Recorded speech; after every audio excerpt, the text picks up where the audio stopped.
Bonjour à toutes et à tous et bienvenue dans ce troisième épisode de l'image du mois où nous allons parler du rôle absolument crucial que jouent les énergies fossiles dans notre monde moderne. Tout d'abord, si nous regardons l'évolution de la consommation mondiale d'énergie primaire de 1800 à nos jours, nous pouvons au moins dresser trois constats. Le premier, c'est que les énergies ne se sont jamais substituées les unes aux autres.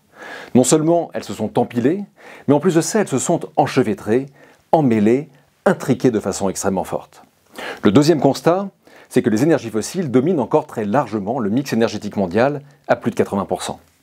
Et enfin, le troisième, c'est que les énergies fossiles ont eu comme conséquence de démultiplier la puissance musculaire de l'humanité par un facteur de plusieurs centaines. Le remplacement de la force humaine et animale par les combustibles fossiles a eu notamment comme conséquence de faire chuter de façon radicale la population agricole dans les pays développés entre 1800 jusqu'à aujourd'hui, passant d'environ 80% à moins de 3% aujourd'hui. L'idée selon laquelle nous devons l'augmentation de notre confort au seul progrès scientifique, c'est occulter le fait que les progrès scientifiques n'ont pu se diffuser à large échelle que grâce à la transformation des ressources, grâce à de l'énergie abondante, essentiellement d'origine fossile. L'utilisation massive de ces énergies fossiles nous place aujourd'hui face à une double contrainte carbone. La première en amont, qui est celle du tarissement géologique. En effet, les énergies fossiles, le gaz, le pétrole, le charbon, sont des restes de vies anciennes qui ont mis entre plusieurs dizaines et plusieurs centaines de millions d'années à se constituer. Or, certaines zones géographiques ont déjà dépassé leur pic de production. C'est notamment le cas de l'Europe, qui a dépassé son pic au début des années 2000 et qui se voit contrainte d'importer aujourd'hui 97% de son pétrole, 90% de son gaz et environ 50% de son charbon. La seconde contrainte est à l'aval et concerne la dérive climatique. La combustion des énergies fossiles émet de grandes quantités de CO2 dans l'atmosphère et est responsable d'environ les 3/4 de la dérive climatique que nous connaissons depuis le début de la révolution industrielle. La responsabilité des émissions de gaz à effet de serre d'origine humaine dans l'accélération du réchauffement climatique est aujourd'hui un fait scientifique établi.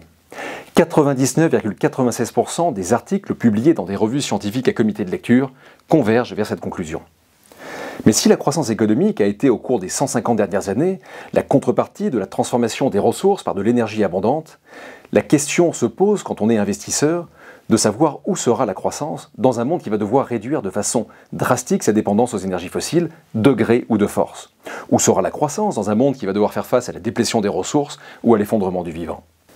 Pour répondre à ces enjeux colossaux dans les années à venir, nous considérons chez Ecofi que certains secteurs qui apportent des solutions concrètes sont extrêmement bien positionnés pour capter la croissance de long terme, comme l'efficience énergétique, comme la gestion des flux dans les villes, comme les matériaux de construction permettant d'optimiser l'herméticité thermique des bâtiments, comme les énergies renouvelables de l'amont à l'aval ou encore comme la valorisation des déchets ou la gestion de l'eau. Vous retrouverez ces thématiques d'investissement dans nos fonds engagés que sont notamment Ecofi Agir pour le climat ou Ecofi Enjeux futurs. Je vous remercie pour votre attention et vous donne rendez-vous le mois prochain pour un nouvel épisode de l'image du mois.